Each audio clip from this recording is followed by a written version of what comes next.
yes, I'm pro-Trump. Yes, I am pro-life, but I am also still a feminist in that sense. They're going to mandate me to get the vaccine, or else that, I end up getting fired. I worked, 4.5 years of college to get there, and it's the dream job that I got. The LGBTQ kind of agenda affects children, and how children are kind of being attacked by like just sexuality and everything.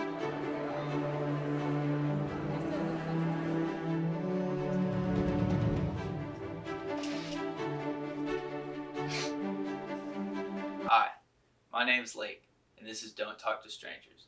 A few days ago, we went to the Dan Crenshaw Youth Summit, a 2-day event with a ticket process as complicated as these young patriots. The summit is described by the Houston Chronicle as, quote, half like a policy discussion and half like a concert.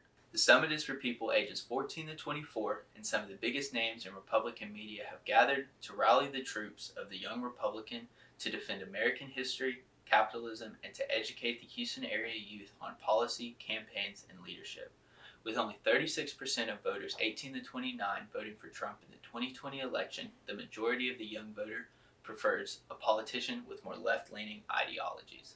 With Biden being the sitting president, and on August 1st, more than 650 laws were passed in Texas, from the fetal heartbeat abortion ban to the new permitless carry laws, there was a lot to talk about, and we went to gauge these event-goers' opinion on the wide variety of issues. So enjoy this glimpse into the world of the young Texas conservative.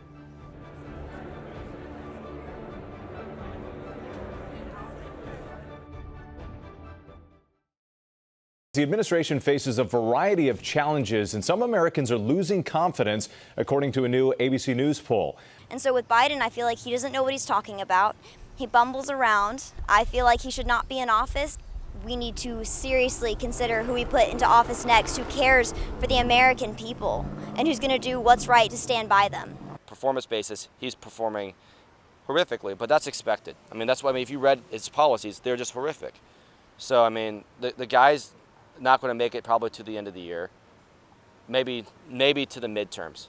They might need him to get to the midterms, so that way there's not a complete collapse in all support of Democrats. Honestly, I think that Biden is definitely one of, if not the worst presidents in modern American history. I think the only person who trumps him is FDR. The Texas Governor Greg Abbott is expected to sign a controversial gun bill into law. Starting today, Texans 21 and older can carry handguns without training or a license. Because there's no limiting principle. So at the end of the day, you're going to end up riding your way down into having some form of no guns, which is what a lot of people my age believe. They're just like, I just think we should get rid of them.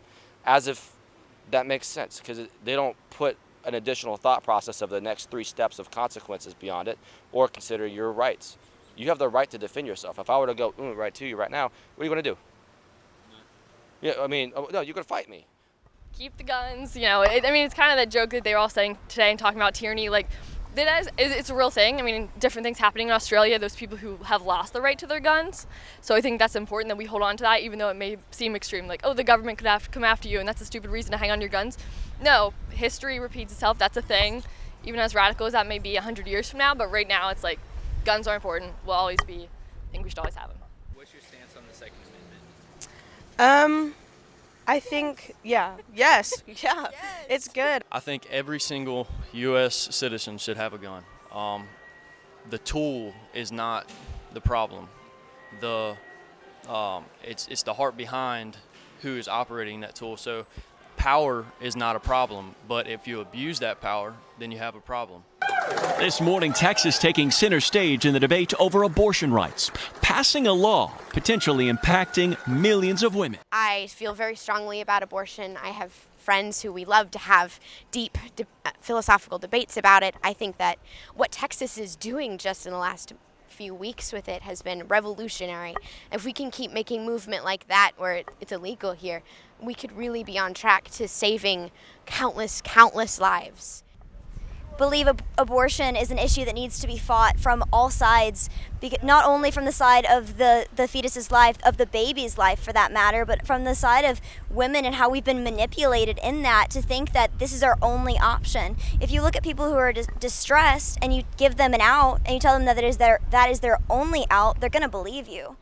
I'm very supportive of it. Obviously, the heartbeat bill is at the bare minimum. I'm glad that they're supporting, at 6 weeks to protect the babies, but I wish it was the whole way through. But that's a huge start and a huge success, so I'm supportive of it.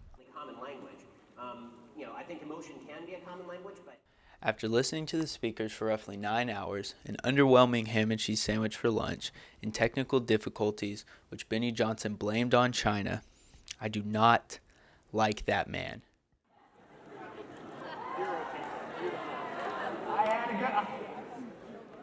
We had a good presentation for you guys. Oh, there we go.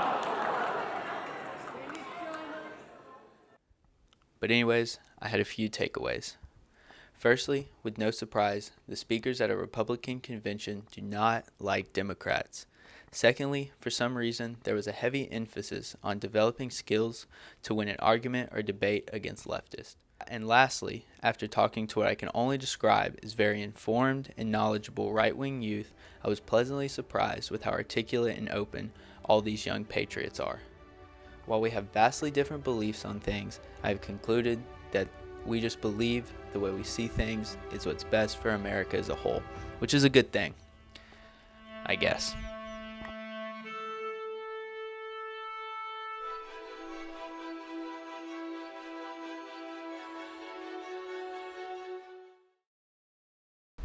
Hold the thing. Reporting to you live from Houston.